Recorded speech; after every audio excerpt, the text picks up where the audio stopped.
मेरे आने में जरा देर होगी, तुम लोग रहो। बुआ, ये स्नेहा दीदी है ना, बहुत भोली है। दिल में दुखों का पहाड़ लेके किस तरह से मदद कर रही है हमें, देख रही है ना आप। ये भगवान भी है ना, हमेशा अच्छे लोगों के साथ ही बुराई करते हैं। क्यों करते हैं? ईश्वर का खेल हम आम लोग समझ नहीं पाते हैं बेटी। हाँ, स्नेहा दीदी की एक दिन जरूर भलाई होगी, सभी दुखों का अंत हो जाएगा। उसका क्या दुख देखा तुम लोगों ने? देखा तो नहीं, मगर आपसे उनके बारे में सुनकर महसूस कर रही हूँ। अब पूरी कहानी सुनने से ही हमें पता चलेगा।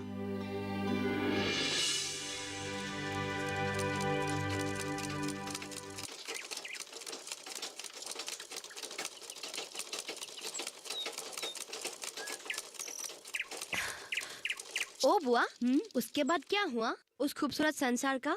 कुछ नहीं हुआ। नहीं, आज आपको बताना ही होगा। हाँ, बताना नहीं होगा। हे भगवान, तुम लोग भी ना बहुत परेशान करती रहती हो। इसीलिए परेशानी हटाइए, है ना? हाँ। और उसके बाद बुआ, और ऊपर स्नेहा क्या शहर चले गए? और उसके पिता की आंखों की बीमारी? चले गए, अपने पिता को भी ले जाकर इलाज करवाया।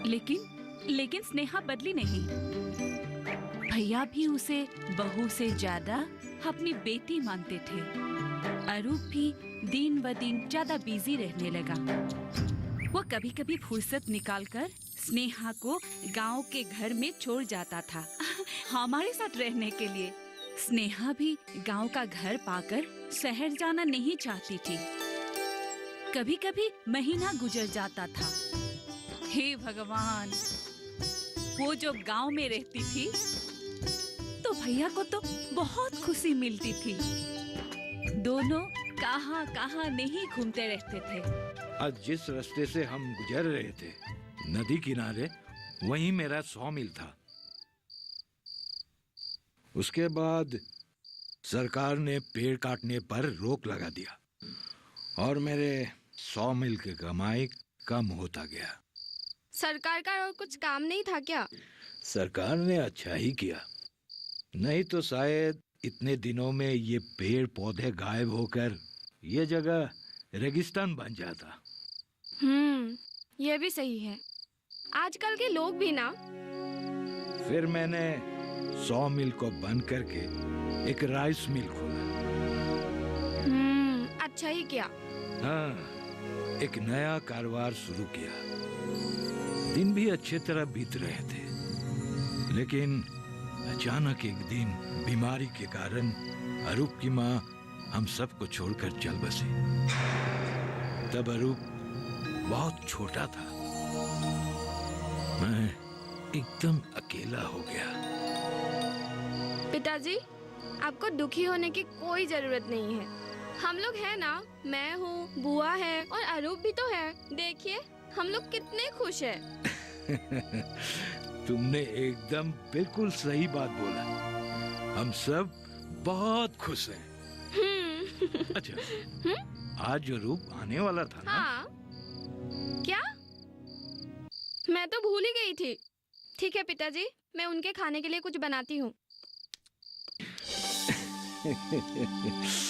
पगली कहेगी।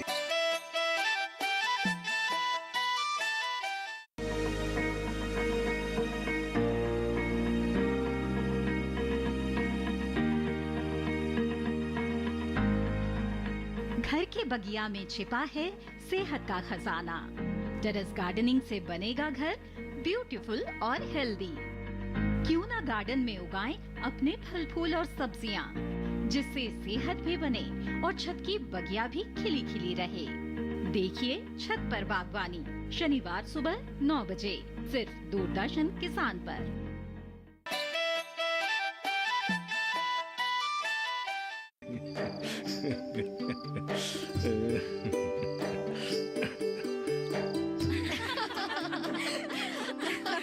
बाप रे, ससुर और बहू में इतना मेल मिलाप बहुत ही कम लोगों में देखा जाता है।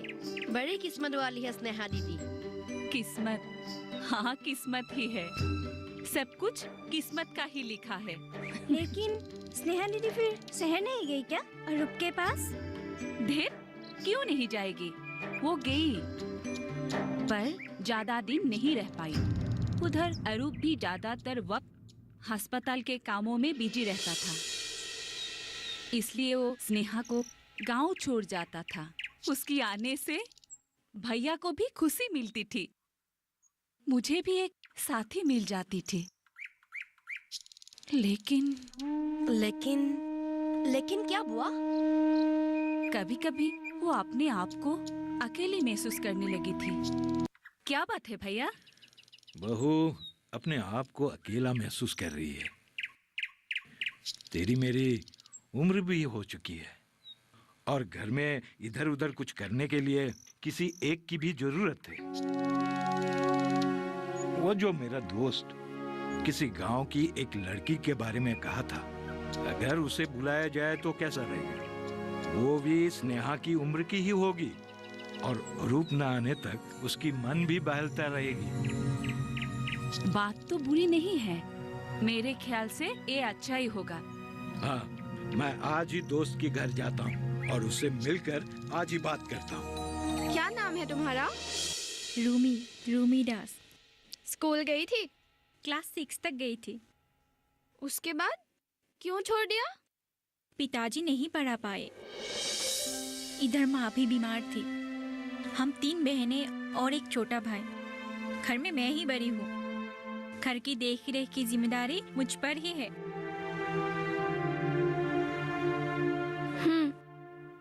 मैं समझ गई, लेकिन तुम यहाँ रहोगे तो उन्हें कौन संभालेगा? अब वो बड़े हो गए हैं, खुद को संभाल सकते हैं। तो फिर अच्छा ही बात है। मैं भी अकेले अकेले कभी तंग आ जाती हूँ। तुम यहाँ रहोगे तो मेरा भी दिल बहल जाएगा। तुम लोग यहाँ क्या बातें कर रही हो?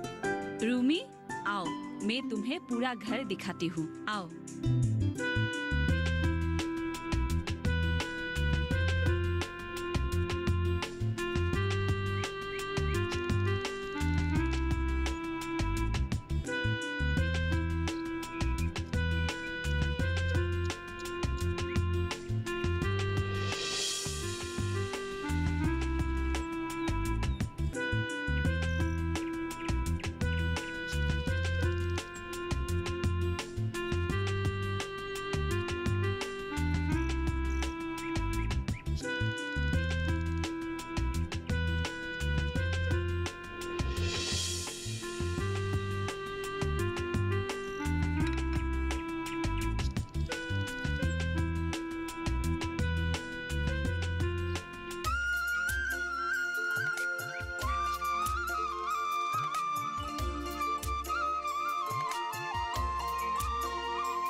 बाहर में, वो बहुत खूबसूरत है। चलो चलो चलो चलते हैं।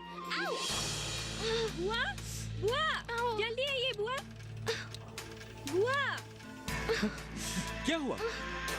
बहुत दर्द हो रहा है। कुछ नहीं होगा। मैंने कितनी बार कहा ये चप्पल नहीं पहनने के लिए, सुनती नहीं। अब आया मजा, दिखाओ। ओफो, क्या हुआ? अरे किसे क्या हुआ बिना? हाँ? और क्या होगा, पैर में थोड़ी सी चोट पहुंची है। गर्म पानी से धोने से और 2-4 दिन आराम करने से ठीक हो जाएगा। ए रूमी, जाके पानी लेके आ, गर्म पानी। क्या? अरे इसे लेटा दे। हाँ हाँ, ले जाओ, ले जाओ। देखो संभाल के। हाँ? संभाल के। धीरे धीरे धीरे। हाँ, बस आराम से। ठीक हो जाएगा।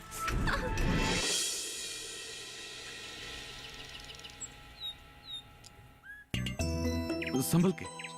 हाँ, चलो आराम से। हाँ, बहुत अच्छा। हाँ, चलो, बहुत अच्छा। तुम बेकार में देरी हुई थी। देखो, तुम आराम से चल रही हो।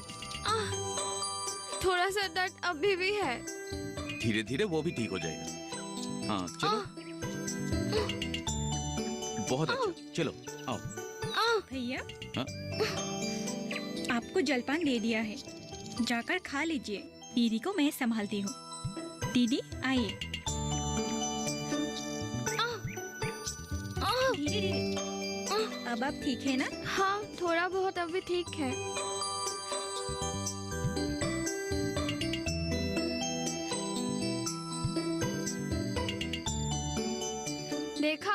कल सुबह से हम फिर से मॉर्निंग वॉक जा पाएंगे। ठीक है ठीक है, इस हालत में जाने की कोई जरूरत नहीं है। और थोड़ा स्वस्थ हो जाइए। अब मैं चलती हूँ। Good night. Good night. इतनी देर क्यों लगाई? पिताजी के साथ बात कर रही थी, बचपन की बातें। पिताजी ने मुझे उनके बचपन की कहानियां सुनाया। एक बार क्या हुआ जानते हो? ओफो, अब क्या तुम मुझे पिताजी के बचपन की कहानियां सुनाओगे? मैं जानकर क्या करूंगा? सुनो ना, बहुत मजे की है। मुंह बंद रखो, मुझे सोना है।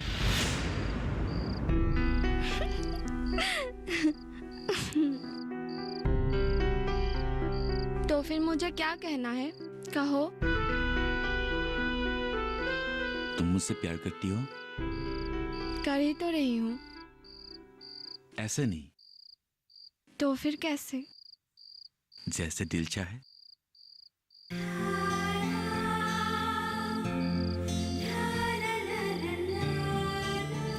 और मेरे करीब आओ।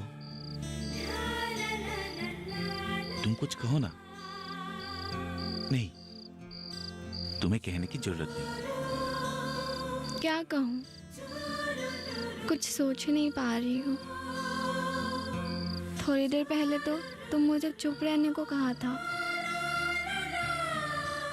हमारे बारे में कहो। मैं जब नहीं रहता हूं तब तुम मेरे बारे में क्या सोचती हो?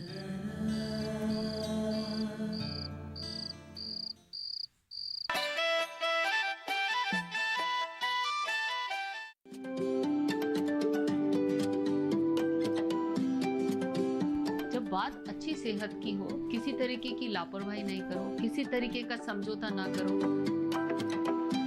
ना बरतें लापरवाही, लक्षणों को पहचानें और लें डॉक्टर की सलाह। चाहे बीमारी दिल की हो, दांतों की हो या दिमाग की हो, खुद से इलाज ना करें, खुद से कोई भी दवाई ना खाएं, डॉक्टर के पास जाएं, अपनी जांच कराएं और अपना पूरा इलाज करवाएं और अपना ख्याल रखें। कार्यक्रम जो देगा सलाह भी, मार्गदर्शन भी। मोबाइल उठाएं, नंबर मिलाएं 1800113060 या 1800113061।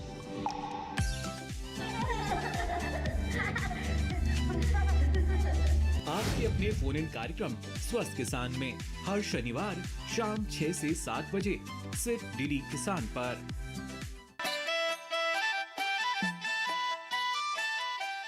स्नेहा, ए स्नेहा,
पिताजी, चाय।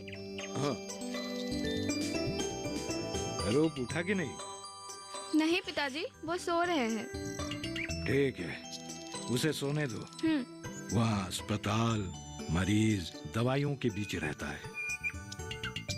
बेटी, हाँ? अरूप उठे तो उसे चाय दे देना। ठीक है। अरे, तू सुबह सुबह कहाँ के लिए निकल पड़ा? मैं जा रहा हूँ। क्या? पर तुमने तो कहा था 2-4 दिन और रहोगे। हाँ कहा था, लेकिन मैं भूल गया था कि मुझे कुछ जरूरी काम है। मुझे आज ही जाना होगा। बेटा तो इस तरह? इस बार मुझे भी तो ले जाने की बात थी ना। जरा रुको, मैं अभी निकलती हूँ। नहीं, तुम यही रहो, मैं चलता हूँ। लेकिन सुनो बेटा, बेटा ये तो सचमुच से चला गया। बेटी तुझसे झगड़ा हुआ था क्या? पहले तो ऐसा कभी नहीं हुआ था। कुछ नहीं हुआ बुआ, हम झगड़ा क्यों करेंगे? हाँ, मेरा मन भी यही कहता है। चलो बेटी अंदर चलते हैं, आओ।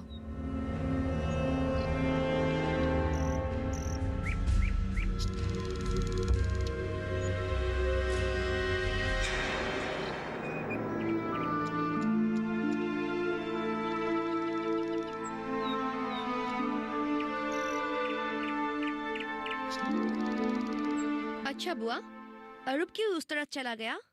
आपके भैया ने तो अच्छा डिसीजन लिया। लेकिन स्नेहा दीदी वो सचमुच गई थी क्या? गई, रूमी को भी छोड़ा गया। उसके बाद वो घर आना बंद कर दिया। स्नेहा को भी आने नहीं दिया कुछ दिनों तक। लगभग 2 महीना गुजर गए। भैया का मन भी खराब होने लगा। स्नेहा की याद में एक दिन भैया ही दोनों की खबर लेने के लिए शहर निकल पड़े। हाँ, जाना तो पड़ेगा ही।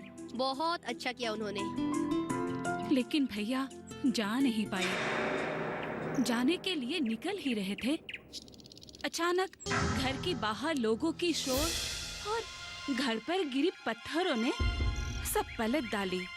अब कहाँ छुपा है मिजान बोरवा? निकल बाहर! तुम लोग जैसे बड़े बड़े आदमी का आज पोल खोल दूंगा। निकल बाहर मिजान बोरवा, निकल! कौन? अरे क्या हुआ? इतने शोर क्यों मचा रहे हो? अरे तू? मैं लाई हूँ इसे।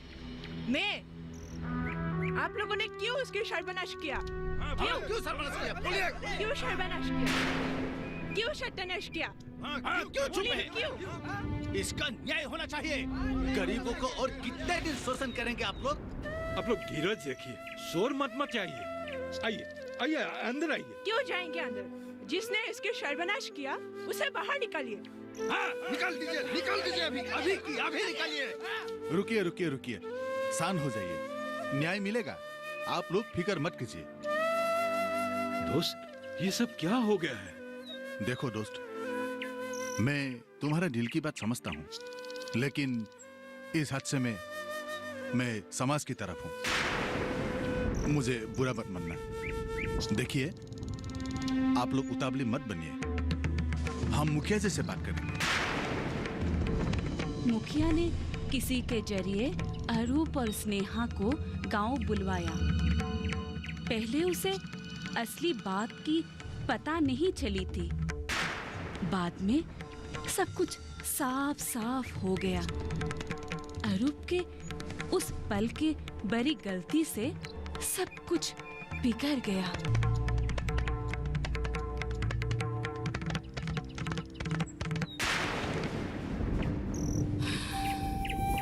पहले तो स्नेहा के बारे में सोचकर भैया अपनी बेटे का कुकर्म का बोझ अपने सर पर लेना चाहता था, लेकिन स्नेहा की होशियारी के कारण अरूप अपनी गलती मानने के लिए मजबूर हो गया था।